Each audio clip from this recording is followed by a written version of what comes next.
네, 반갑습니다. 오늘 2022년 7월 24일 13번째 월드 낭독회 시작하도록 하겠습니다. 367쪽이죠. 제가 먼저 한번 읽어보고요. 네, 순서를 바꿔보도록 하겠습니다. 이전의 거주자들과 겨울 방문객들 이렇게 돼 있네요. 자, 이제 이전의 거주자가 누굴까 한번 생각해 봐야 돼요. 네, 원문을 보면 이제 inhabitant라고 돼 있네요. 그래서 실제 사람인지 동물인지 한번 재미있을 것 같아요. 네, 읽어보도록 하겠습니다. 나는 몇 차례 눈보라를 즐겁게 견뎠다.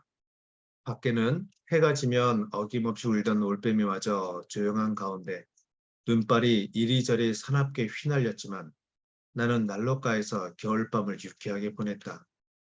몇 주 동안 산책길에서 만난 사람이라고는 이따금 숲에서 벤 나무를 썰매 싣고 마을로 향하는 벌목꾼 말고는 아무도 없었다. 하지만 자연의 매력은 나를 밖으로 끌어내어 숲에서도 눈이 가장 많이 쌓인 곳에 길을 내도록 했다.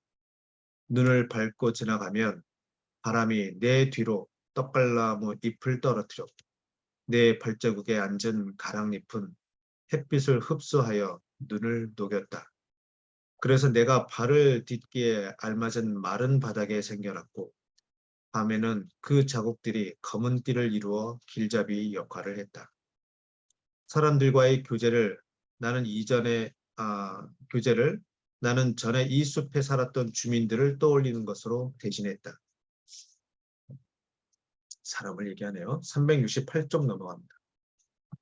많은 사람들의 기억 속에 내 집 근처의 도로는 주민들이 웃으며 잡담하는 소리가 울려 퍼졌고 도로와 접한 숲은 지금보다 훨씬 나무가 울창했으며 숲 여기저기 주민들의 자그마한 집과 텃밭이 드문드문 흩어져 있었다. 내 기억에도 소나무 가지가 이른 마차의 양쪽 옆구리를 동시에 스치는 곳이 있었고 그만큼 좁았다는 얘기네요. 네. 혼자 그 도로를 따라 링컨 마을까지 가야 했던 여자와 아이들은 두려움에 떨며 대부분 거리를 뛰곤 했다. 그러니까 나무가 많이 우거지니까 빛이 안 통하고 좀 어두워졌겠죠. 주로 이웃 마을로 가는 사람이나 벌목꾼의 마차가 다니는 보잘것없는 길이었지만 한때는 훨씬 다양한 풍경으로 여행자의 눈을 즐겁게 해주었고 그런 만큼 기억에 오래 남는 길 중 하나였다. 지금은 너른 들판이 마을에서 숲까지 이어져 있는데 예전에는 사람들이 단풍나무가 우거진 늪지에 통나무를 깔고 그 위로 다녔다. 그 통나무길의 흔적은 현재 구빈원으로 쓰이는 스트레튼 농장에서 브리스터 언덕에 이르는 먼지 날리는 넓은 도로 아래 남아있을 것이다. 그 도로 건너편 내 콩밭 동쪽에 카토 잉그램이라는 사람이 살았다. 원래 콩고드 마을의 유지였던 덩컨 잉그램의 노예였다. 덩컨은 카토에게 월든 숲 속에 집을 한 채 마련해주고 거기서 살도록 허락했다. 물론 여기에서 카토는 우티카의 카토가 아니라 우티카의 카토 각주 보겠습니다. 376 북아프리카 우티카에서 자살한 고대 로마의 정치가라고 하네요. 어떤 사람들은 그가 아프리카 기니에서 팔려온 흑인 노예였다고 말한다. 몇몇 사람은 호두나무 사이에 있던 369쪽으로 넘어갑니다. 그의 자그마한 밭을 기억하고 있다. 카토는 늙으면 필요할 것 같아 호두나무를 키웠다고 한다. 그런데 호두나무는 젊은 백인 투기꾼의 손에 넘어가고 말았다. 그 투기꾼도 지금은 카토와 마찬가지로 좁은 무덤에 잠들어 있다. 카토가 쓰던 지하 저장실이 반쯤 무너진 채 아직 남아있지만 소나무들이 가려져 지나가는 사람들의 눈에는 보이지 않기 때문에 아는 이가 드물다. 이제는 매끄러운 온나무, 로스 글라브라 넝쿨이 가득 들어찬 데다 미역취 중에서도 가장 먼저 꽃이 피는 종, 솔리다고 스트릭타가 종이 무성하게 자라고 있다. 내 콩밭 한쪽 모퉁이 마을과 아주 가까운 곳에 질파라는 흑인 여자가 살던 자그마한 집이 있었다. 그녀는 마을 사람들이 쓸 아마포를 짜서 먹고 살았는데 목청이 얼마나 큰지 노래를 부르면 우렁찬 소리에 월든 숲이 흔들릴 정도였다. 1812년 전쟁 때 각주 보겠습니다. 1812년 6월 미국이 영국의 무역 규제에 불만을 품고 선포한 전쟁으로 1814년 2년 넘게 지속됐네요. 12월까지 이어졌다. 1812년 전쟁 때 질파의 집은 포로가 되었다. 포로가 되었다 가석방으로 풀려난 영국군 병사들에 의해 전소되었다. 당시 그녀는 집에 없었고 그녀가 기르던 개와 고양이의 닭은 남김없이 불타 죽었다. 질파는 다소 인간 이하의 힘든 삶을 살았다. 정신이 온전하지 못했는지 그 숲을 자주 드나들었다는 마을 노인은 어느 날 정오 무렵 집 앞을 지나다 그녀가 펄펄 끓는 냄비 속을 들여다보면서 너는 뼈다귀밖에 없구나. 온통 뼈다귀뿐이야 하고 투덜대는 소리를 들었다고 회상했다. 나는 떡갈나무 숲으로 변한 그곳에서 벽돌을 몇 장 보았다. 370쪽입니다. 길을 좀 더 내려가서 오른쪽으로 고개를 돌리면 브리스터 프리먼이라는 사람이 살던 브리스터 언덕이 보인다. 제주가 많은 흑인으로 유명했으며 한때 마을 유지였던 커밍스의 노예였다. 언덕에는 브리스터가 심고 가꾼 사과나무들이 이제는 거목이 되어 우뚝 서 있는데 사과는 여전히 야생 그대로의 떫은 맛이 났다. 얼마 전 나는 링컨 마을의 오래된 공동묘지에 갔다가 브리스터의 묘지에 적힌 글을 읽었다. 콩코드에서 퇴격하다 전사한 영국군 척탄병들의 이름 없는 무덤들 근처 한쪽 구석에 자리한 묘비에는 시피오 브리스터 유색인이라고 적혀 있었다. 그는 콩코드에서 시피오 브리스터라고 불렀지만 사실은 스키피오 아프리카누스라고 불려도 손색이 없는 인물이었다. 자, 스키피오 아프리카누스 각주 보겠습니다. 고대 로마의 장군, 북아프리카 카르타고를 침공해 한니발을 무찔러 아프리카누스라는 칭호가 붙었다. 유색인이라니 마치 그가 변색이라도 된 것 같은 느낌을 받았다. 사망한 날짜도 선명하게 적혀 있었는데 그것은 단지 그가 한때 살아 있었다는 사실을 간접적으로 알려줄 뿐이었다.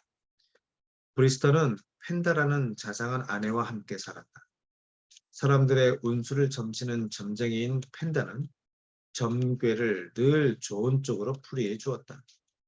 몸짓이 크고 통통하고 피부가 유난히 검었다. 밤의 아이들보다 더 검어서 그 얼굴보다 더 검은 달은 그녀가 태어나기 전이나 태어나기 후에도 콩코드의 하늘에 뜬 적이 없었다. 네, 저는 여기까지 한번 읽어보고요. 이제 잠시만요. 네. 네, 신선재 선생님 371쪽 부탁드리겠습니다. 언덕을 더 내려가 왼쪽으로 돌면 오래된 오솔길 근처에 스트레튼 가족의 농장 흔적이 조금 남아있다. 스트레튼의 과수원은 한때 브리스터의 언덕 비탈을 모두 차지했지만 오래전 리기다 소나무에 밀려나 지금은 몇 개의 그루터기만 남았다. 그 그루터기들의 오래된 뿌리에서 여러 줄기가 돋아나와 마을에서 자라는 많은 과일나무의 천연 모목 역할을 하고 있다. 마을에 좀 더 가까이 가면 길 건너편 숲 가장자리에 브리드의 집터가 있다. 이것은 옛날 신화에 뚜렷하게 이름이 나오지 않는 어떤 악마의 장난으로 유명하다.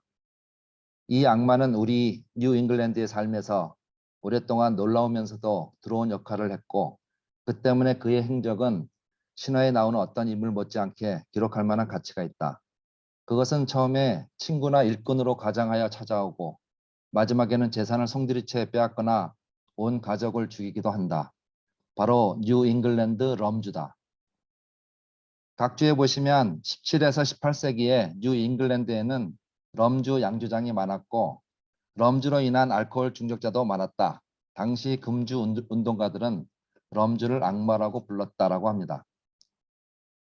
그러나 브리드의 집터에서 벌어진 비극을 이 자리에서 이야기하기에는 아직 이른 듯하다. 웬만큼 시간이 지나 비극이 퇴색되어 하늘빛을 띌 때까지 기다리자. 한때 주막이 있었다는 소문이 있지만 모호하고 의심스러운 전설에 불과하다. 우물이 있어 여행자들의 갈증을 풀어주고 말에게 기운을 북돋아 주었다는 소문은 사실이다. 우물은 아직 그 자리에 남아있다. 그 무렵 사람들은 우물가에서 서로 인사를 나누고 새로운 소식도 주고받은 뒤 다시금 각자의 길을 떠났다. 브리드의 오두막은 오랫동안 비어 있었지만 12년 전만 해도 멀쩡하게 그 자리에 서 있었다. 크기는 내 집과 비슷했다. 내 기억이 맞다면 마을의 개구쟁이들이 오두막에 불을 지른 것은 어느 선거일 밤이었다. 1841년 5월 26일 수요일. 그때 나는 마을 변두리에서 살았고 무기력 상태에 힘들어하던 그해 겨울 데버넌트의 콘디버트를 읽는데 정신이 팔렸다. 데버넌트는 윌리엄 데버넌트인데요. 영국의 시인이자 극작가, 1638년에 개관 시인이 되었다. 콘디버트는 미완성 서사시로 시인의 사후에 출간되었다고 합니다. 그런데 그 무기력증이 차머스가 편집한 영시 선집을 한 작품도 빼놓지 않고 읽으려는 욕심 탓인지 면도를 하다 꾸벅꾸벅 조는가 하면 안식일을 뜬 눈으로 지키려고 일요일에 일부러 지하실에 내려가 감자싹을 자르던 삼촌의 유전병인지 알 수 없었다. 알렉산더 차머스는 영국 스코틀랜드 출신의 전기작가인데요. 1810년 초소에서 쿠퍼까지의 영시 선집을 21권으로 편집하여 간행했다고 합니다. 무기력증은 내 대리비족을 완전히 압도해버렸다. 이 데르비족은 본래는 지금의 벨기에 일부를 차지한 게르만족으로 기원전 57년 시저에게 정복되었다. 여기에서는 용기, 체력을 비유하는 표현으로 쓰였다. 내가 책을 읽으려고 머리를 막 숙였을 때 화제를 알리는 종소리가 울렸고 소방 마차들이 여기저기에서 쏟아져 나와 허둥지둥 뛰어가는 어른들과 아이들의 뒤를 따라 종소리가 울리는 쪽으로 황급히 달려갔다. 나는 개천을 뛰어넘은 덕에 선두 그룹에 끼었다.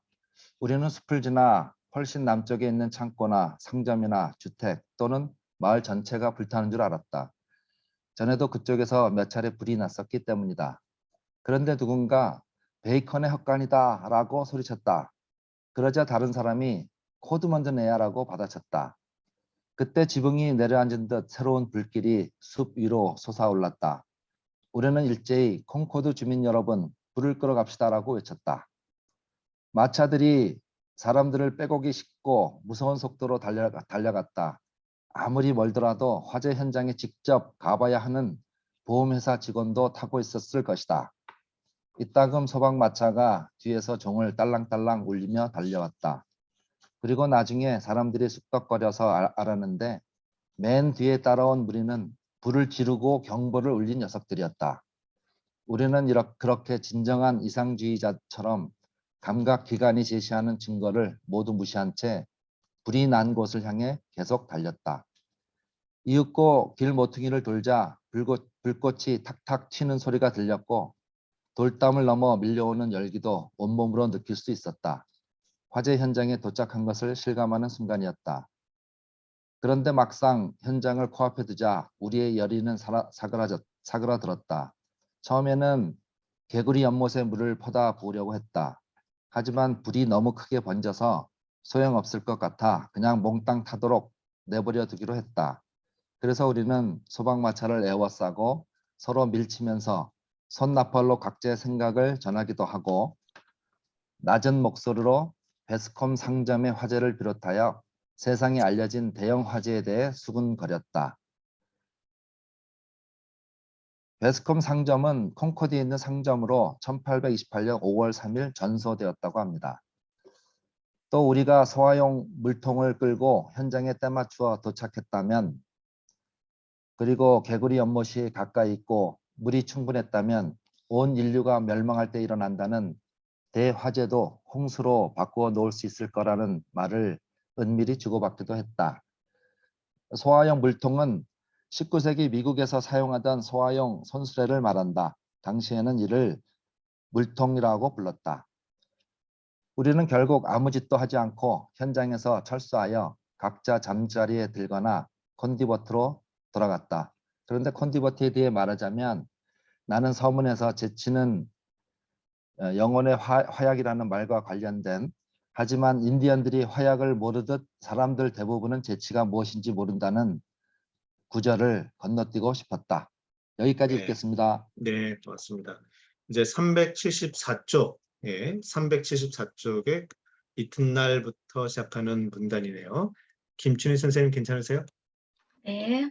네, 이튿날 밤 거의 같은 시각에 나는 우연히 들판을 가로질러 화재 현장 쪽으로 살펴을 나갔다가 나지막이 끙끙거리는 소리를 듣고 어둠을 헤치며 조심스레 가까이 다가갔다. 나는 아는 브리드 집안의 유일한 생존자이자 그 미덕과 악덕을 모두 물려받은 데다 이번 화재와 이해관계가 있는 유일한 인물인 아들이 배를 땅바닥에 대고 납작 엎드린 채 지하실 벽 너머 아래쪽에서 아직도 연기를 피우고 있는 수동이를 바라보며 평소의 버릇대로 혼자 중얼거리고 있었다. 그때 꽤 멀리 떨어진 강변의 목초지에서 온종일 일했고 잠시 쉬는 시간을 이용하여 조상 대대로 산 집이면서 자기가 어린 시절을 보낸 옛집을 찾아왔다. 마치 벽돌과 잿더미 말고는 아무것도 없는 돌 틈에 숨겨진 어떤 보물이 기억난 것처럼 그는 줄곧 엎드린 자세로 여러 각도에서 지하실을 들여다보았다. 집이 사라진 자리에 무엇이 남았는지 살폈던 것이다. 그는 그저 내 존재가 은연중 암시하는 연민에서 위안을 얻었는지 가려진 우물의 위치를 어둠이 허락하는 만큼 내게 알려주었다. 다행히 우물은 불에 탈 수 없는 것이었다. 그는 벽을 한참 더듬더니 아버지가 나무를 깎아 만들어 놓은 두레박트를 찾아냈다. 그러고는 평범한 물건이 아니라는 점을 내게 납득시키려고 무거운 한쪽 끝에 줄을 고정한 갈고리인지 꺽쇠인지를 손으로 더듬어 찾았다. 나는 그것을 만져보았고 산책을 하다 아직도 거의 매일 그것을 유심히 살펴본다. 그 물건에 한 집안의 역사가 드리워져 있기 때문이다. 조금 더 내려가면 왼쪽으로 우물과 돌담 옆 라일락 군락이 보인다. 지금은 탁 트인 들판이지만 예전에는 너팅과 르그로스라는 사람이 살았던 곳이다. 이제 그만 링컨 마을 쪽으로 돌아가 보자. 이 집들보다 숲속으로 더 깊숙이 들어가고 도로가 월든 호수에 가장 가까이 붙은 곳에 와이먼이라는 옹기장이가 무단으로 정착하여 살았다. 그는 옹기 그릇을 만들어 마을 사람들에게 팔았고 그 일을 자식들에게 물려주었다. 그들은 재산이 넉넉하지 못했다. 땅도 주인의 묵인하에 살고 있을 뿐이었다. 보안관이 이따금 세금을 거들어 왔지만 매번 허탕치기 일쑤였다. 보안관의 보고서를 보니 딱히 압류할 만한 게 없어 형식상 이 빠진 그릇 한 개를 압류한 것으로 되어 있었다. 한여름의 어느 날 밭에서 괭이질을 하고 있을 때 집마차에 옹기 그릇을 가득 싣고 시장에 가던 사람이 밭 옆에 말을 세우더니 내게 와이먼의 아들에 대해 물었다. 와이먼 아들이 오래전에 농로를 샀는데 그 어떻게 되었는지 궁금해했다. 나는 성경에서 옹기장이의 진흙과 농로에 대한 글, 읽은 적이 있었다. 386. 예. 예레미야서 18장 1말. 그 때문인지 우리가 쓰는 옹기 그릇이 먼 옛날 성경 시대부터 깨지지 않고 지금까지 전해져 내려오고 조롱박처럼 나무에 열리는 것인 줄 알았다. 그런 터에 그 같은 옹기 기술을 지닌 사람이 이웃에 살면서 옹기 그릇을 만들었다는 말을 듣자 무척 반가웠다. 내가 살기 전 이 숲에 마지막으로 거주한 사람은 아일랜드 사람인 휴 코일이었다.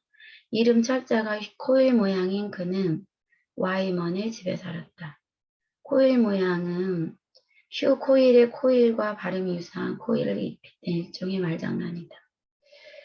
사람들은 코일 대령이라고 불렀는데 워털루 전투에 참전했다는 소문이 있었다. 1815년 6월 벨기에 중부의 마을 워털루에서 나폴레옹의 프랑스 군대가 영국과 프로이센 연합군과 벌인 전투. 나폴레옹은 이 전투에서 패한 뒤 세인트 헬레나 섬에 유배되었다. 내가 월든 호숫가에서 지낼 때 그가 살아있었다면 몇 번이고 그를 졸라 전투 이야기를 들었을 것이다. 그는 여기에서 도랑 파는 일로 먹고 살았다. 워털루 전투가 끝나고 나폴레옹은 세인트 헬레나 섬으로 갔고 코일은 월든 숲으로 왔다. 내가 그에 대해 아는 것은 오로지 비극적인 일뿐이었다.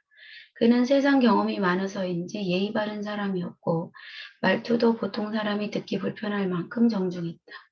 그런데 알코올 중독으로 선망증을 앓아서 늘 몸이 떨리는 탓에 한여름에도 옷을 두껍게 입었으며 얼굴은 진홍빛을 띠었다. 그와 이웃으로 지낸 기억은 별로 없다. 그는 내가 월든숲에 들어온 직후 브리스터 언덕 기슭의 길바닥에서 주었기 때문이다. 내가 코일의 집에 간 것은 그 집이 헐리기 전, 그러니까 그의 동료들이 재수없는 집이라고 부르며 피하던 때였다. 높은 나무 침상 위에 코일이 입던 낡은 옷이 마구 구겨진 채 놓여 있었는데 마치 그의 분신 같았다. 벽난로 위에는 부서진 파이프가 놓여 있었으나 샘에서 부서진 물동이 같은 것은 없었다. 389 전도서 12장 6절 은사슬이 끊어지고 금그릇이 깨지고 샘에서 물뜨는 물동이가 깨지고 우물에서 도르래가 부서지기 전에 내 창조주를 기억하여라를 전고. 설령 있었다 해도 그것이 그의 죽음을 상징할 수는 없었을 것이다. 그가 브리스터 샘에 대해 듣기만 했을 뿐 직접 가본 적은 없다고 내게 말했기 때문이다. 마룻바닥에는 다이아몬드와 스페이드와 하트의 킹을 비롯하여 때 묻은 카드들이 아무렇게나 흩어져 있었다. 유상 관리인이 붙잡지 못한 검은 닭 한 마리는 밤처럼 까맣고 쥐죽은 듯이 조용한데 여전히 레너드를 기다리는지 깍깍거리는 소리도 없이 살며시 옆체의 보금자리를 찾아 들어갔다. 레너드는 중세 서사시나 우에 자주 나오는 여우 이름. 뒤에는 윤곽이 희미한 턱받이 있었는데 씨는 뿌려졌지만 주인의 심각한 선망증 탓에 한 차례의 긴매기도 없이 방치되었다. 텃밭은 다 복습과 도깨비 바늘로 뒤덮여 있었고 그 도깨비 바늘이 씨를 퍼뜨리려고 내 옷에 달라붙었다. 주인의 마지막 전투의 전리품이랄 수 있는 우두척 가죽이 뒷벽에 넓게 펼쳐져 있었다. 그러나 더 이상 그에게는 따뜻한 모자나 장갑이 필요하지 않았다. 여기까지 읽을게요. 네, 고맙습니다. 이게 378쪽 첫 번째 단락 읽을 차례인데요. 좀 궁금해진 게 하나 있는데요. 좀 알려주실 분이 계실까요?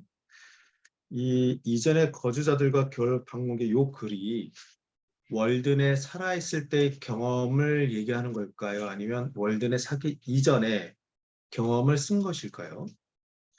어떤 대목을 보면 월든 숲에 들어오기 직후 죽었다는 얘기도 한 걸 보면 이 이야기가 월든 숲에 들어오기 이전에 그 경험을 얘기한 것 같기도 하고, 즉 왜 제가 궁금해지냐면 월든 숲에서 거의 운둔자처럼 산 것 같은 느낌이 있었는데 그게 아니라 월든 숲에 살면서도 마을과 계속 왔다 갔다 하고 주변 사람들과 계속 교류를 한 것을 쓴 건가? 이게 약간 궁금해서 그러는데 어떻게 생각하시나요? 네.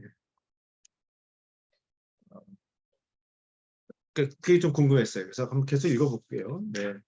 네, 이번에는 300 이제 누구시죠 이제 배주영 노대영 선생님 괜찮으세요? 네, 제가 읽겠습니다. 예.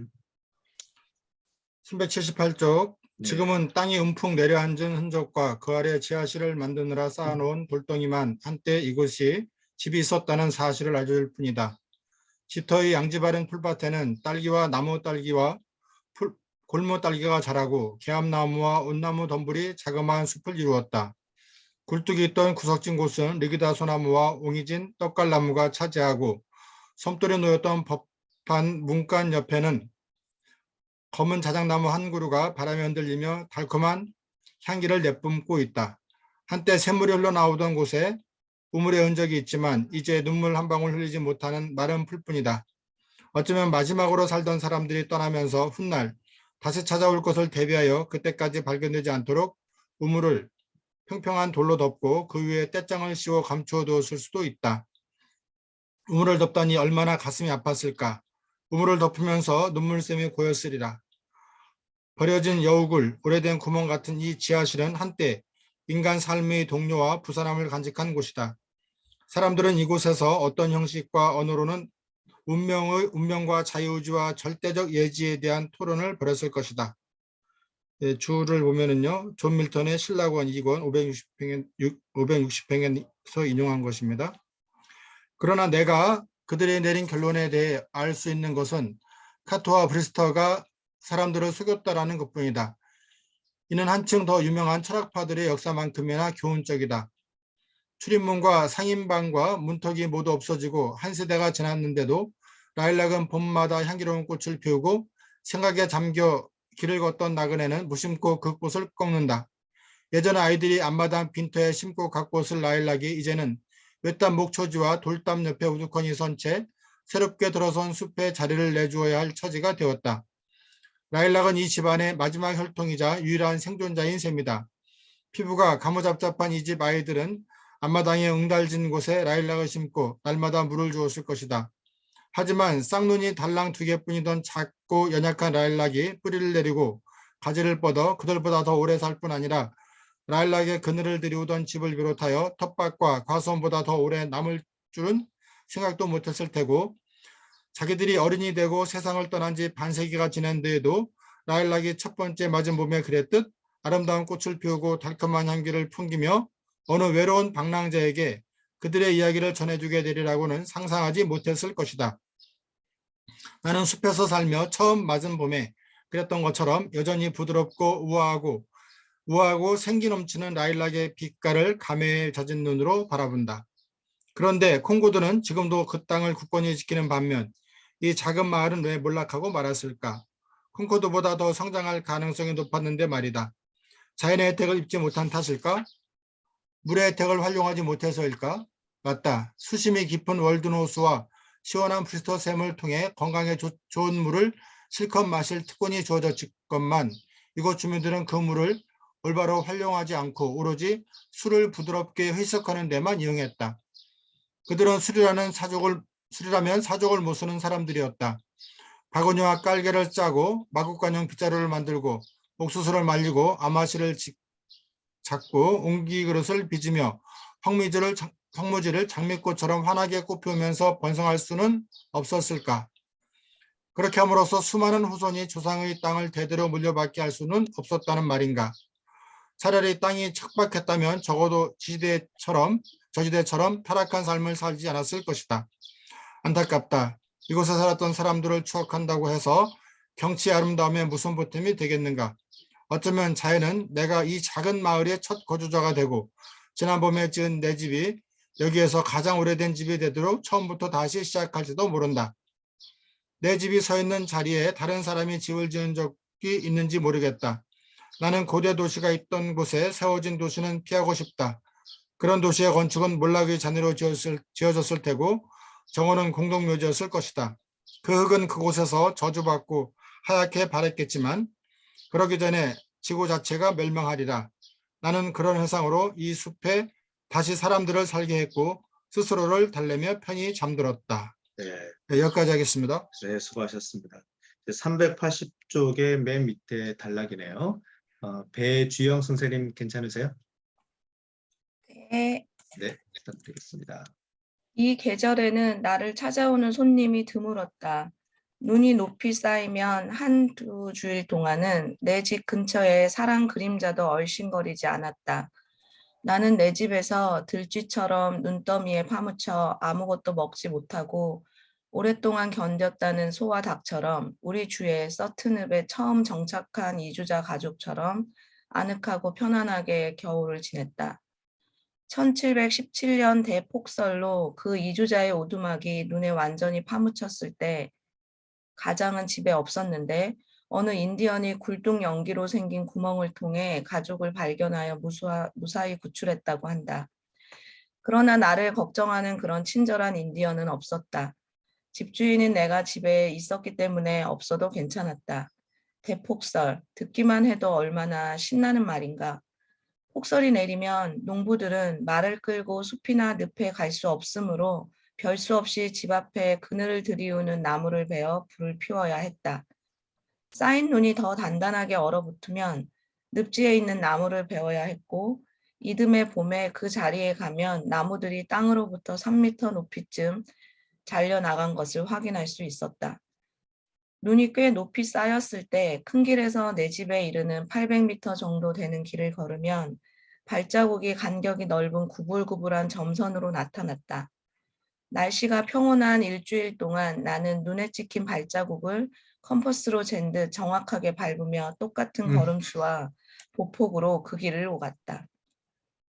겨울에는 딱히 할 일이 없어 그렇게 단조로운 일상을 보내곤 했는데 눈에 찍힌 발자국은 짙은 파란 하늘빛을 띠는 경우가 많았다. 나는 날씨 때문에 산책이나 외출을 못한 적이 거의 없었다.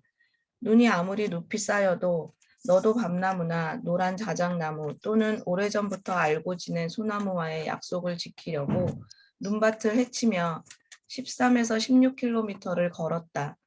그럴 때면 얼음과 눈의 무게로 나뭇가지들이 축 늘어지고 우듬지는 뾰족해지기 때문에 소나무가 전나무로 보이기도 했다.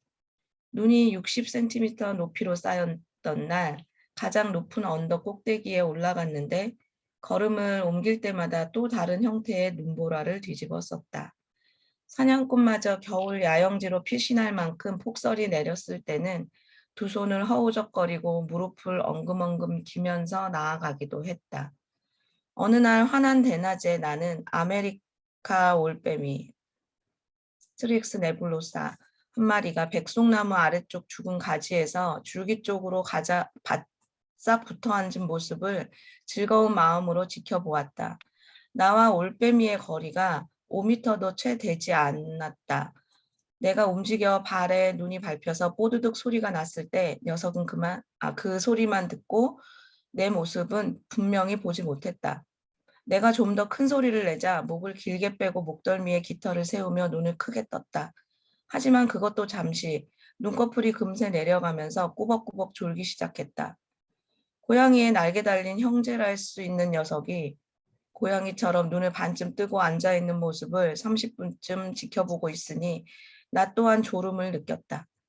올빼미의 두 눈꺼풀 사이에 좁은 틈이 있었고 녀석은 그 틈새로 그럭저럭 나와의 관계를 유지했다.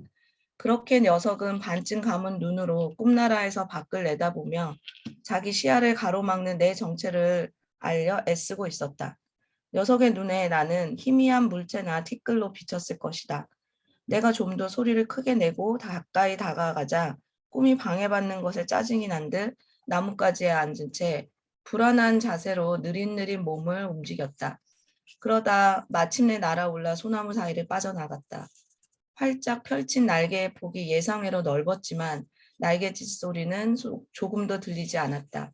올빼미는 시각보다 더 주변 상황에 예민하게 반응하는 감각에 의지하여 소나무 사이를 지나 민감한 날개로 해질녘의 어스름한 길을 더듬어 새 나뭇가지를 찾아서는 또 다른 하루가 밝아오기를 평화롭게 기다릴 것이다. 여기까지 읽겠습니다. 네, 지금 화면에 아메리카 올빼미를 한번 보여드리고 있습니다. 네. 왠지 느낌이 딱 오죠? 네. 잡힌 모습도 있고 좀 그러네요. 자, 이번엔 윤수진 선생님 괜찮으세요? 네. 네. 솔로 옆 기다란 둑길을 따라 초원을 가로지를 때면 언제나 살을 내는 듯 세차게 몰아치는 바람과 맞서야 했다. 초원은 바람이 마음껏 뛰놀 수 있는 공간인 탓이었다. 나는 이교도였지만 세찬 바람이 한쪽 뺨을 때리면 다른 쪽 뺨도 내밀었다. 브리스토의 언덕에서 마찻길을 따라가도 상황은 크게 달라지지 않았다. 드넓은 들판에 내린 눈이 바람에 휘날려 월든으로 가는 길 양쪽에 늘어선 돌담 사이에 잔뜩 쌓이고 그 길을 마지막으로 지나간 사람의 발자국이 30분도 채 안 되어 지워지는 사나운 날씨에도 나는 친절한 인디언처럼 마을로 내려왔다. 집에 돌아올 때쯤에는 북서풍이 길모퉁이마다 가루눈을 분주히 쌓아 놓아 눈더미들이 새로 생겨났고 길을 가려면 헐떡이면서 그 눈더미를 하나씩 헤쳐야만 했다. 길에는 토끼 발자국만 아니라 들쥐가 남긴 활자 같은 자그마한 발자국조차 보이지 않았다. 하지만 한겨울에도 앉은 부채와 이런저런 불이 여전히 파랗게 돋아있고 추위를 겪어 더 강해진 새들이 이따금 날아와서 봄을 기다리는 따뜻하고 생기가 도는 늪을 어렵지 않게 찾을 수 있었다. 가끔은 눈이 쌓였는데도 저녁 산책을 하고 돌아오면 문에서부터 시작된 벌목꾼이 남긴 깊은 발자국과 마주쳤다. 벽난로 위에는 그가 깎아놓은 나무 토막들이 수북했고 집 안 어디에서나 그가 피운 파이프 담배 냄새가 진동했다. 어느 일요일 오후에는 내가 집에 있을 때 누군가 눈을 밟고 다가오는 소리가 들렸다. 그 사람은 성견지명이 있는 농부로 사교적인 한담을 나누려고 먼 곳에서 숲을 지나 내 집을 방문했다. 단순한 농부가 아니라 사명감으로 농사를 짓는 진정한 농부였다. 비록 교수의 가운이 아닌 흔한 작업복을 입었지만 마치 헛간에서 퇴비를 한 집 능숙하게 실어내듯 교회나 국가에서 도덕적 교훈을 이끌어낼 줄 알았다.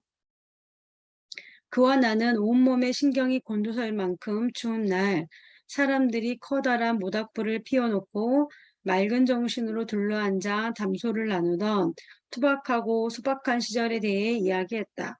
그러다 이야깃거리가 바닥나면 우리 이가 얼마나 튼튼한지 실험할 겸 영리한 다람쥐들이 오래전에 포기한 이런저런 경과를 깨물어 보았다. 껍데기가 두꺼운 경과일수록 속이 비어있기 일쑤였다. 높이 쌓인 눈과 세차게 휘몰아치는 눈보라를 뚫고 멀리에서 내 집을 찾아온 사람도 있었다. 시인이었다. 그런 혹독한 날씨에는 농부, 사냥꾼, 군인, 신문기자, 심지어 철학자까지 겁을 먹을 수 있는데 시인의 발걸음을 막을 건 아무것도 없었다. 시인은 순수한 사랑에 이끌려 움직이기 때문이다. 시인이 오고 가는 것을 누가 예측하겠는가? 시인은 할 일이 있으면 언제든 의사들이 잠자고 있는 시간에도 밖으로 뛰쳐나간다. 우리는 작은 내 집이 들썩일 만큼 떠들썩하게 웃기도 하고 진지한 이야기를 나지막이 주고받음으로써 집안을 가득 채우기도 하면서 오랫동안 침묵을 지켜온 월든 골짜기에 조금이나마 보상을 해주었다. 당시 내 집 분위기와 비교하면 브로드웨이 거리는 조용하고 한적하다고 할 수 있으리라. 우리는 방금 주고받은 농담 때문에 곧 상대방이 내뱉을 우스갯소리 때문이든 상관없이 적당한 간격을 두고 규칙적으로 웃음의 촛불을 터뜨렸다. 또 우리는 묽은죽 한 사발을 나누어 먹으면서 사교적인 유쾌한 분위기와 철학이 요구하는 맑은 정신이 결합된 참신한 인생론을 줄줄이 늘어놓았다. 호숫가에서 보낸 마지막 겨울에 나를 찾아온 또 한 사람의 반가운 손님을 잊을 수 없다. 한때 마을을 지나 눈과 비와 어둠을 뚫고 마침내 나무들 사이로 비치는 내 집의 등불을 보고 찾아와서는 기나긴 겨울밤을 나와 함께 보내곤 했다. 코네티컷주가 세상을 위해 낳은 그는 마지막 남은 철학자들 가운데 한 사람이랄 수 있었다. 그의 말에 따르면 처음에는 코네티컷주에서 생산된 물건을 여기저기 팔러 다니다 나중에는 두뇌를 팔러 다녔다고 했다. 지금도 신을 자극하고 인간의 부끄러운 면을 낱낱이 드러내면서 두뇌 행상을 다닌다고 했는데 경과 나무의 결실이 껍데기 속 알맹이뿐인 것처럼 그가 맺는 결실도 그의 두뇌뿐인 듯했다. 나는 이 세상에 살아있는 사람들 가운데 그가 가장 굳은 신념을 가졌다고 생각한다. 언제나 무사람들이 아는 것보다 더 나은 상태를 머릿속에 그리면서 말하고 행동하며 세월이 어떻게 흐르고 시대가 어떻게 변해도 그만은 결코 실망하지 않을 것이다. 그는 현재에 목매지 않는다. 오늘날 그의 철학은 상대적으로 외면당하고 있지만 그의 시대가 오면 사람들 대부분이 생각지도 못한 그의 철학 법칙이 효력을 발휘하고 집안의 가장들과 나라의 통치자들이 조언을 청하려 그를 찾아올 것이다. 이 사람은 385쪽에 396번 그 각주에 보면 에이머스 브론슨 올컷을 말한다. 미국의 교육가이자 사상가이며 작은 아시들을 쓴 작가 루이자 메이 올컷의 아버지이기도 하다. 네, 여기까지 읽겠습니다. 고맙습니다. 386조 하면 되겠네요. 네, 잠깐 좀 시도할게요. 화면에 제가 그 앉은 부채라는 것을 검색해 봤더니 이런 코치 나오네요. 요게 383조 하단에 밑에서 두 번째 줄에 나오는 건데요. 앉은 부채, 굉장히 좀 작은 식물 같아요. 네, 좀 무섭게 보이기도 하는데 하여튼간 이게 앉은 부채라는 식물이라고 합니다. 네, 잠깐 쉬도록 할 텐데요. 저는 우리가 읽고 있는 이 파트가 좀 놀라운 게 여기 다양한 인물들이 나오잖아요. 그 인물들의 속사정을 이렇게까지 자세히 설명한 것을 보면 얼마나 많이 이 사람들과 수다를 떨었을까. 네, 그 생각이 드니까 월든에서 이 소로는 굉장히 많은 사람과 정말 수다를 나눴던 수다장이구나. 그런 생각이 좀 드네요. 그래서 약간 좀 묘했습니다. 앞에서 막 자연을 막 관찰하고 명상하고 뭐 이런 사람의 모습에서 또 다른 사람이 느껴지는 것 같아가지고요. 네, 지금부터 50분이네요. 좀 여유 있게 9시 5분에 다시 시작하도록 하겠습니다. 네.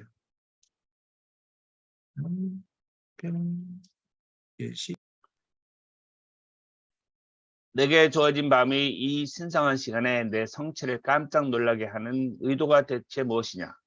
너는 내가 이 시간에 잠이나 자고 있을 줄 알았더냐? 내가 너 정도의 폐와 목청을 갖고 있지 못할 걸 생각했느냐? 부엉. 나는 그때까지 그처럼 소름 끼치는 불협화음은 들어본 적이 없었다. 하지만 예민한 귀를 가졌다면 그런 불협화음 속에서 이 평온이 좀처럼 듣거나 보지 못한 협화음의 묘를 감지했을 것이다. 여기까지 읽겠습니다. 네, 고맙습니다. 자, 이제 393쪽으로 넘어왔네요. 자, 이번에는 홍지연 선생님 괜찮으세요? 네, 네. 나는 또한 호수에서 얼음이 고함치는 소리를 들었다. 콩코드의 이 지역에서 나와 잠자리를 같이 하는 이 친구가 잠을 이루지 못하고 이리저리 몸을 뒤척이거나 소화불량과 악몽에 시달리는 것 같았다. 나는 서리에 뒤덮인 땅이 쩍쩍 갈라지는 소리에 잠에서 깨기도 했다. 그것은 마치 누군가 한 무리의 소를 몰고 와서 내 집 문에 부딪는 소리처럼 들렸다.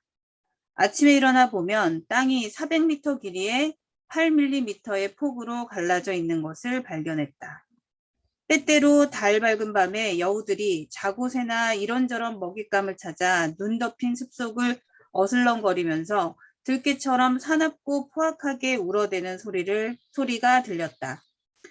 녀석들은 불안하거나 무언가를 표현하고 싶어 하는 듯했다. 불빛을 찾으려 애쓰는 한편 개가 되어 밝은 거리를 마음껏 달리고 싶어 하는 것 같기도 했다.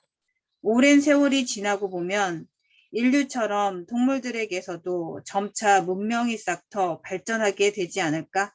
내 생각에 그들은 변화를 기다리며 여전히 방어진지에 서 있는 동굴 시대의 원시인들 같았다. 이따금 여우 한 마리가 내 집 불빛에 이끌려 창문 근처까지 다가왔다가 내게 여우다운 저주를 퍼부은 뒤 잽싸게 달아났다. 새벽에는 대개 붉은 다람쥐, 스키우루스 후드소니우스가 나를 깨웠다. 녀석들은 나를 깨우려고 숲에서 파견되어 나오기라도 한 듯 지붕 위를 마구 뛰어다니고 벽을 분주히 오르내렸다.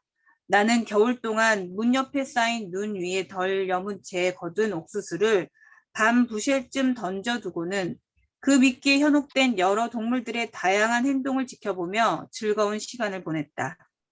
땅거미가 밀려오는 황혼역과 밤중에는 토끼들이 늘 때맞추어 찾아와서 포식을 하고 돌아갔다. 붉은 다람쥐들은 온종일 들락거렸고 녀석들의 군사작전은 내게 많은 즐거움을 주었다. 한 녀석이 처음에 키 작은 떡갈나무 숲에서 조심스레 나타나더니 무슨 내기라도 하듯 뒷다리에 힘을 잔뜩 주고 바람에 날리는 가랑잎처럼 아주 빠른 속도로 눈 위를 달려왔다가 이내 반대쪽으로 물러났다. 하지만 한 번에 2.5m 이상은 나아가지 않았다. 녀석은 물러난 자리에서 세상의 모든 눈이 자기를 바라보고 있기라도 한 듯 우스꽝스러운 표정을 짓고서 무슨 이유인지 한 차례 공중제비를 넘더니 우뚝 멈춰섰다. 가장 외지고 한적한 숲속에 사는 다람쥐조차 무대 위 댄서만큼이나 관객의 시선을 의식하고 행동하는 것일까?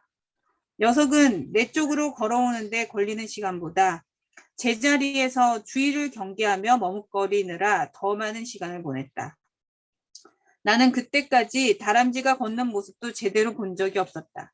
그런데 난데없이 어린 리기다 소나무 꼭대기까지 눈 깜짝할 사이에 올라가 시계 태엽을 감고 상상 속의 관객을 나무라며 혼잣말을 하고 동시에 온 세상을 향해 말했다.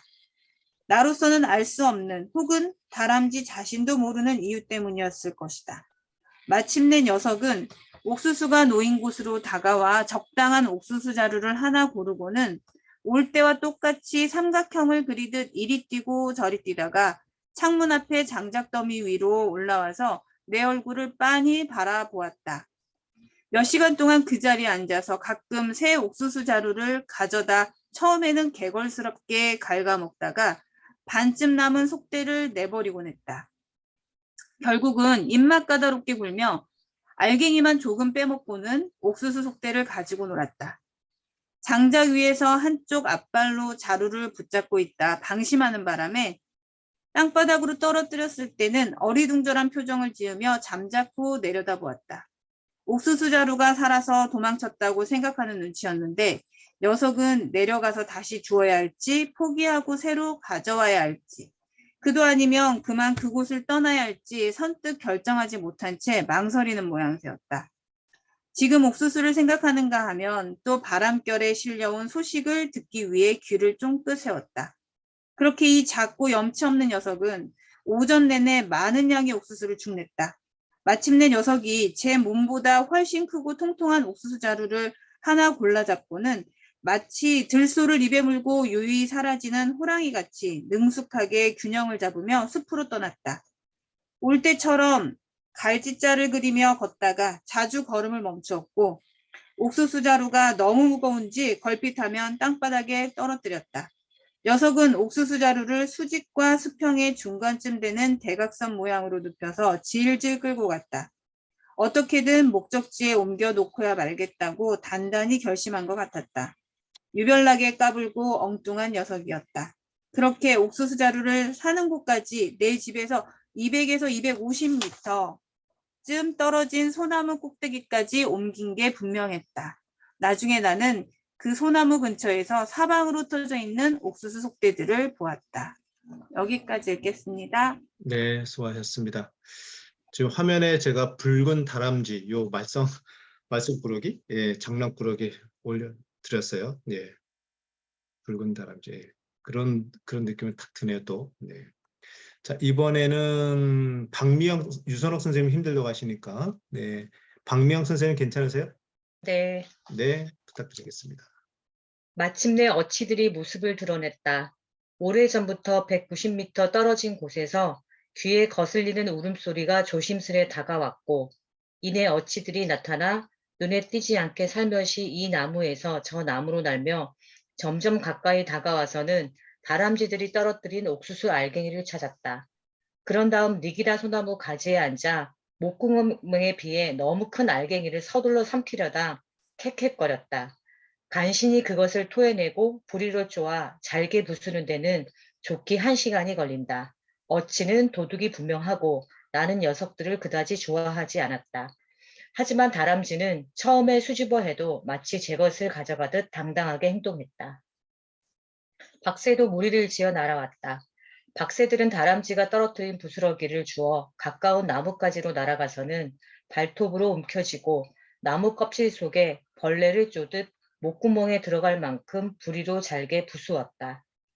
이런 박새들이 날마다 몇 마리씩 무리지어와 내 장작 더미에서 먹이를 찾거나 문간에서 음식 부스러기를 쪼아 먹었다.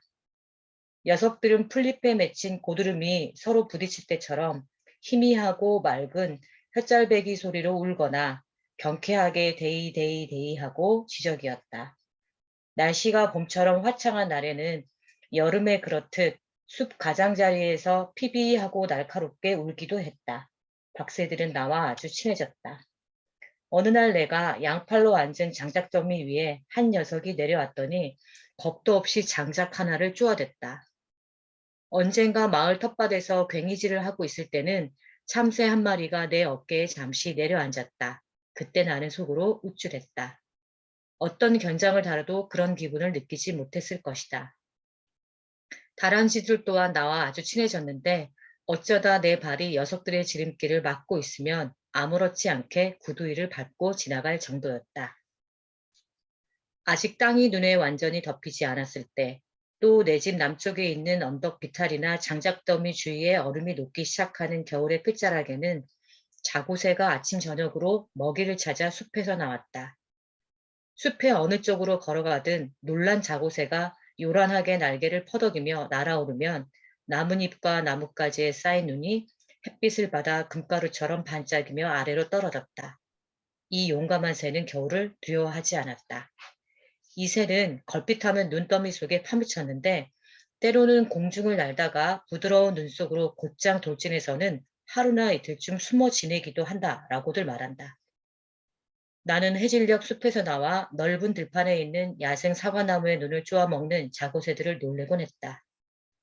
저녁마다 규칙적으로 특정한 사과나무를 찾아오기 때문에 녀석들을 잡으려고 숨어 기다리는 교활한 사냥꾼도 있었다. 특히 마을에서 멀찌감치 떨어진 숲 근처의 가수원들은 자고새로 적지 않은 피해를 입었다. 자고새들이 그렇게나마 먹고 살아서 나는 기쁘다. 자고새는 새싹과 물을 먹고 살아가는 자연의 새다. 여기까지 네. 읽겠습니다. 저 화면에 자고새 띄워드렸어요. 네. 좀 예뻐 보이네요. 네. 자, 채팅창에 제가 지도 추석 올려드렸으니까 한번 보시고요. 자, 이번엔 유선옥 선생님 낭독 가능하다고 하시니까 유선옥 선생님 읽어주시고, 다음엔 최정임 선생님 한번 부탁드릴게요. 현재 397쪽 맨 하단이죠? 네, 이제 398쪽으로 넘어갈 예정입니다. 네, 제가 좀 공간을 안정적으로 옮겨봤습니다. 아, 네, 고맙습니다. 네네. 어두운 겨울 아침 나절이나 낮이 짧은 겨울날 오후에는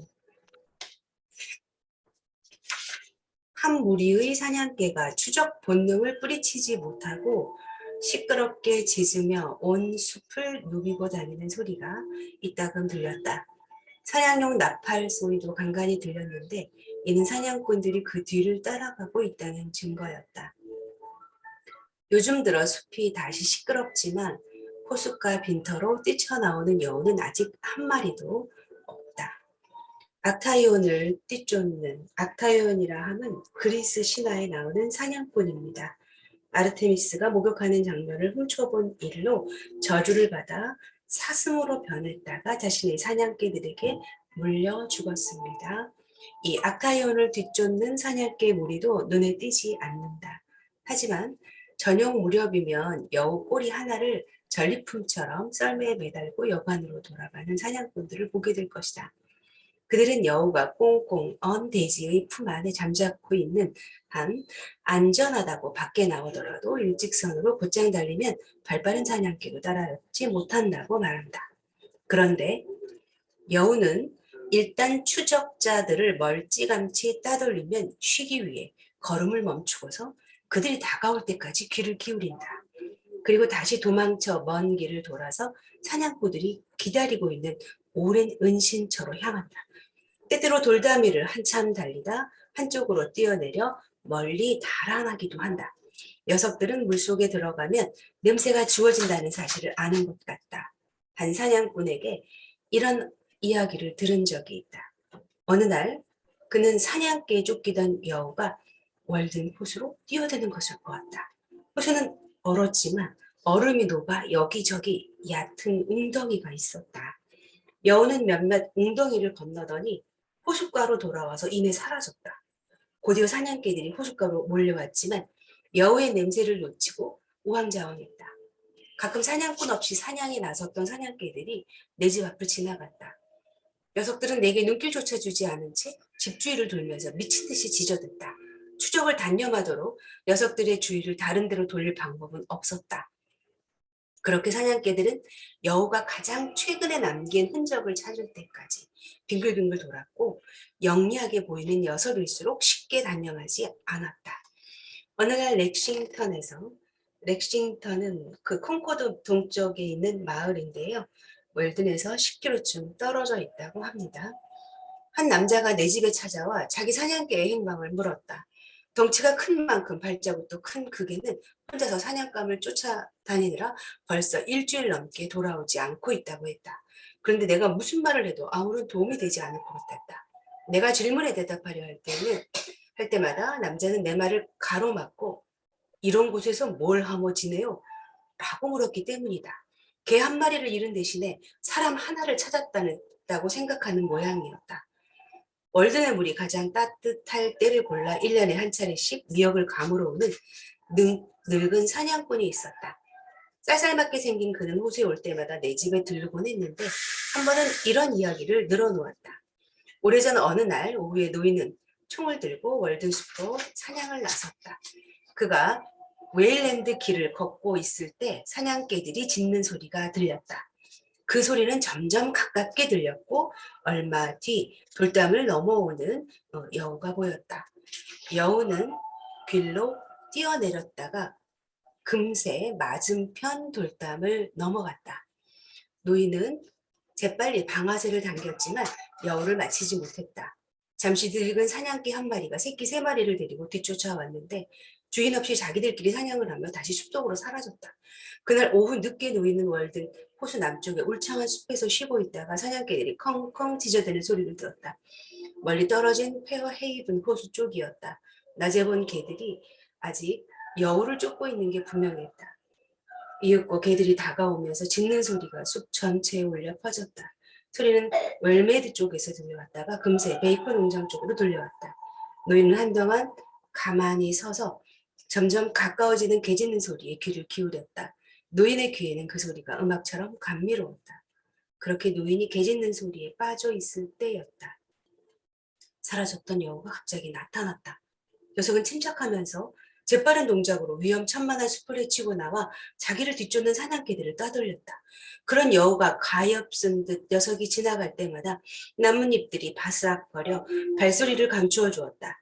여우는 숲 한가운데의 바위에 가볍게 뛰어올라 뒤에 사냥꾼이 있는 줄 까맣게 모르고 똑바로 앉아 귀를 쫑긋 세웠다. 순간적인 연민이 사냥꾼의 팔을 아래로 잡아당겼다. 정말로 한순간 일렁인 감정일 뿐이었다. 사냥꾼은 더 이상 망설이지 않고 여우를 향해 총을 겨누었다. 탕! 여우가 바위에서 굴러떨어져 땅바닥에 쓰러졌다. 사냥꾼은 그 자리에 서서 사냥개들의 소리에 귀를 기울였다. 사냥개들이 계속 다가왔다. 악마같이 짖어댔고 그 소리에 가까운 숲길에 울려 퍼졌다. 이윽고 어미인 듯한 늙은 사냥개가 코를 땅에 대고 킁킁거리고 미친 듯이 허공을 향해 으르렁거리며 불쑥 나타나는가 싶더니 곧장 바위 쪽으로 달려갔다. 그러고는 죽은 여우를 보고 놀라서 벙어리가 되었는지 더는 짖지 않고 큰 주위를 돌고 또 돌았다. 잠시 후 새끼 사냥개들이 차례로 도착했는데 어미와 마찬가지로 수수께끼 같은 여우의 죽음에 놀란 듯 모두 조용했다. 근데 사냥꾼이 앞으로 나아가 그들 사이에 섰고 수수께끼가 풀렸다. 사냥꾼이 가죽을 벗기는 동안 사냥개들은 조용히 기다리다 여우 꼬리를 잠시 따라갔지만 이내 관심을 잃고 다시 숲속으로 사라졌다. 그날 저녁 웨스턴에 사는 지주가 자기 사냥개들의 행복을 물으러 콩코드 사냥꾼의 집에 찾아와 그 개들이 웨스턴 숲에서 시작하여 벌써 일주일째 저희들끼리 사냥을 다닌다고 말했다. 사냥꾼은 아는 대로 대답하고는 지주에게 여우 가족을 내놓았다. 하지만 지주는 사양하고 집을 떠났다. 그날 밤 그는 사냥개들을 찾지 못했지만 이튿날 개들이 콩코드 강을 건넌 어느 농가에서 하룻밤 묵고 배불리 먹은 뒤 아침 일찍 떠났다는 말을 전해 들었다. 네. 엄청난 화면에서 자연 영화 다큐멘터리를 한 편 본 그런 느낌입니다. 그러게요. 네. 네. 근데 사냥개들이 좀 재밌어요. 그 주인하고 상관없이 막 또 돌아다니네요. 네, 저도 거기서 되게 마지막 문장이 좀 재밌네요. 이 그러니까 개 사냥개마저도 굉장히 자유롭다는 생각이 굉장히 자유로. 네. 사냥개 맞아? 그런 생각도 들기도 하고. 네, 이번엔 최정희 선생님 괜찮으세요? 네, 네. 지금 401쪽이죠? 맨 마지막 하단 단락입니다. 내게 이런 이야기를 들려준 콩코드 사냥꾼은 전에 페어헤이븐 힐에서 곰을 사냥하여 그 가죽을 콩코드 마을에서 럼주와 교환하여 샘 너팅이라는 사람을 기억하고 있었다. 너팅이 심지어 페어헤이븐 힐에서 맑고 손바닥 사슴을 보았다고 했단다. 너팅에게는 그가 버긴이라고 부른 미국 독립전쟁 당시 영국군 장군이었던 존 버고인의 이름을 땄다. 버고인이라는 유명한 이름의 여우 사냥개가 있었는데 콩코드 사냥꾼한테도 몇 차례 빌려주었다고 했다. 콩코드 마을에는 오랫동안 장사를 한 늙은 상인도 있었다. 한때 대의였고 읍사무소 서기 겸 지방의회 의원을 지내기도 했다. 그가 작성한 거래장부에 이런 글이 있다. 1742년부터 1743년 1월 18일 존 멜빈 회색 여우 한 마리 2실링 3펜스. 이제 회색 여우는 이곳에서 찾아볼 수 없다. 1743년 2월 7일자 장부에는 헤스카이어 스크레튼에게 고양이 가죽 절반을 담보로 1실링 4.5펜스에 빌려주었다고 기록되어 있다. 물론 고양이는 살쾡이를 의미할 것이다. 스크레튼은 프랑스 전쟁에 하사관으로 참전했고 그런 그가 고양이 같은 하찮은 짐승을 사냥하여 담보로 맡기지는 않았을 것이다. 사슴 가죽을 외상으로 샀다는 기록도 있다. 당시 사슴 가죽은 거의 매일 매매되었다고 한다. 어떤 사람은 콩코드 근처에서 마지막으로 사냥한 사슴의 뿔을 아직까지 보관하고 있었다. 그런가 하면 마지막 사슴 사냥에 자기 삼촌이 참여했다면서 그 사냥 이야기를 내게 들려준 사람도 있었다. 예전에는 이곳에 사냥꾼이 많았는데 대부분 유쾌한 사람들이었다. 나는 그중 비쩍 마른 니무롯을 지금도 생생히 기억한다. 니무롯 사냥꾼의 대명사 창세기 10장 9절 주님이 보시기에도 힘이 센 사냥꾼이었다고 참고. 그는 길을 걷다가 풀잎을 꺾어 풀피리를 불고 냈다. 내 기억에 그 소리는 어떤 사냥 나팔보다 구성지고 아름다웠다. 달이 뜬 한밤중에 나는 산책을 나섰다가 이따금 숲속을 배회하는 사냥개들과 마주쳤다. 녀석들은 내가 두려운 듯 슬그머니 길에서 벗어나 덤불 한가운데에 잠자코 선 채 내가 지나가기를 기다렸다. 다람쥐와 들쥐들은 내가 저장해 놓은 견과를 서로 차지하려고 다투었다. 내 집 주변에 지름이 2.5cm에서 10cm에 이르는 어린 리기다 소나무가 수십 그루 자라고 있었는데 지난 겨울에 들쥐들이 마구 갉아먹었다. 눈이 많이 내린 데다 오랫동안 녹지 않아서 들쥐들에게는 노르웨이의 겨울처럼 먹을 것이 없기 때문에 나무 껍질이라도 갉아먹어야 했으리라. 그 리기다 소나무들은 껍질이 고리 모양으로 완전히 벗겨졌지만 다행히 죽지 않고 한여름에는 잎이 무성했다. 30cm나 자란 나무들도 꽤 있었다. 하지만 혹독한 겨울이 또 찾아오고 이번에는 견디지 못하고 대부분 죽어버렸다. 자그마한 들쥐 한 마리가 위아래로가 아닌 고리 모양으로 빙 둘러 갉아먹어서 결국은 나무 한 그루를 통째로 먹도록 내어주는 것을 보면 그저 놀랍기만 하다. 그러나 아마 빽빽한 리기다 소나무들이 잘 자라도록 하려면 솎아주는 과정이 필요할 것이다. 여기까지 읽겠습니다. 네, 저 화면에 제가 말코 손바닥 사슴 찾아놨습니다. 네, 이런 게 있네요. 말코 손바닥 사슴. 네, 말코 그렇죠? 네. 하여튼 미국 대륙이 굉장히 넓죠. 그러니까 그리고 이 당시만 해도 사람 수가 인구가 적으니까 자연의 상태가 잘 보존되지 않았었을까 그런 생각이 들기도 하네요. 참 볼 때마다 감탄하지만 이 소로가 이 월든에 산 기간은 2년 2개월입니다. 2년 2개월. 2년 2개월 동안 이런 걸 관찰해가는 그러네요. 404쪽인 거죠? 그렇죠? 네, 404쪽. 마저 한번 읽어보겠습니다. 이제 금방 다 끝나겠네요. 산토끼도 나와 아주 친숙해졌다. 한 녀석은 내 집 마루 밑에 굴을 파고 겨울을 지냈다. 나와는 마루판 하나를 두고 동거한 셈이었다. 매일 아침 내가 움직이기 시작하면 녀석은 밖으로 나가려고 서둘렀다. 그러다 마루판에 머리를 쿵쿵쿵 부딪혔는데 그때마다 나는 깜짝깜짝 놀랐다. 해질녘이면 내가 던져놓은 감자 껍질을 먹으려고 산토끼들이 문 앞으로 몰려오곤 했다. 털 색깔이 땅과 너무 비슷해서 움직이지 않고 가만히 있으면 쉽게 분간할 수 없었다. 사방이 어스름한 무렵에는 이따금 한 녀석이 창문 밑에 잠자코 앉아 있다가 사라지기도 했다. 저녁에 문을 벌컥 열면 산토끼들이 찍찍 소리를 내며 후다닥 튀어달아났다. 녀석들은 가까이에서 지켜보면 왠지 모르게 지근했다. 어느 날 저녁 산토끼 한 마리가 두어 걸음 떨어진 문 옆에 앉아 있었다. 녀석은 처음에 두려워서 벌벌 떨었지만 움직일 생각조차 하지 않았다. 축 늘어진 귀와 뾰족한 코, 짧은 꼬리와 가느다란 앞발, 게다가 뼈만 앙상한 비쩍 마른 모습이 몹시 불쌍해 보였다.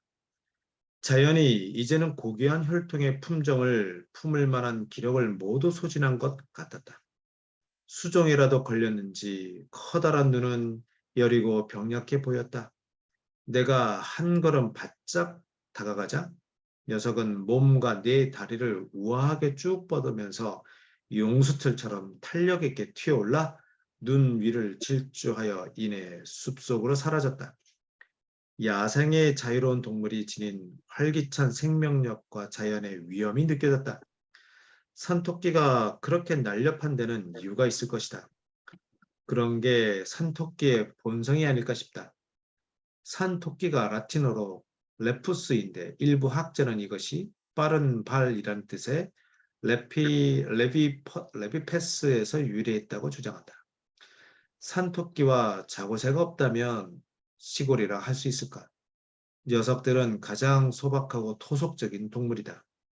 고대에도 지금처럼 잘 알려져 있었던 만큼 오래되고 존중받을 만한 동물 가족이다. 잠깐만요. 네. 동물 가족이다. 자연 자체의 색깔과 본질이 지닌 데다 나뭇잎이나 대지와도 밀접한 관련이 있다. 자기들끼리 관계가 아주 가깝고 끈끈하다. 한쪽은 다리가 달리고 다른 한쪽은 날개가 달렸다는 점만 다를 뿐이다. 산토끼나 자고새가 황급히 달아나는 모습을 볼 때면 단순히 야생동물 같지 않다. 바스락거리는 나뭇잎처럼 당연히 예상할 수 있는 자연의 일부를 마주한 기분이 든다. 어떤 변혁의 바람이 불어와도 자고새와 산토끼는 대지의 진정한 토박이답게 계속 번성할 것이다. 숲의 나무들이 베어져도 새롭게 돋아나는 새싹과 숲풀이 그들에게 숨을 장소를 제공할 테고, 그러면 그 수는 과거 어느 때보다 훨씬 많아질 것이다. 산토끼 한 마리에게 먹을 것과 숨을 곳을 마련해 주지 못하는 시골만큼 척박한 곳은 없으리라. 몇몇 목동들이 잔가지로 만든 덫이나 말총 올가미를 놓았지만 우리 마을 숲에는 자고새와 산토끼가 넘치도록 많아서 늪지 주변에서조차 녀석들이 한거롭게 돌아다니는 모습을 흔히 볼 수 있다. 자고새 아까 봐서 보긴 했었는데요. 자고새도 한번 볼까요? 예. 자고새. 요런 놈입니다. 네. 자고새와 산토끼가 없다면 시골이라고 할 수 있을까? 네. 이렇다네요. 네. 산토끼도 한번 볼까요? 네. 산토끼는 다 아시겠지만 산토끼. 시골의 대명사. 뭐 이렇대요. 우리나라 같은 경우는 산토끼와 꿩이라고 보면 되지 않을까 생각이 드는데 어떤가 모르겠네요. 좀 모르겠어요. 이 자고새가 우리나라에도 많이 있나요? 네. 그렇습니다. 꿩, 까투리 뭐 이런 애들. 그래서 오늘은 여기까지 좀 할게요. 딱 시간도 딱 맞아 떨어졌네요. 이제 거의 끝나갑니다. 다음엔 또 겨울 호수로 넘어갑니다. 네, 제가 양독회 네. 생각 나누기 링크 남겨드릴게요.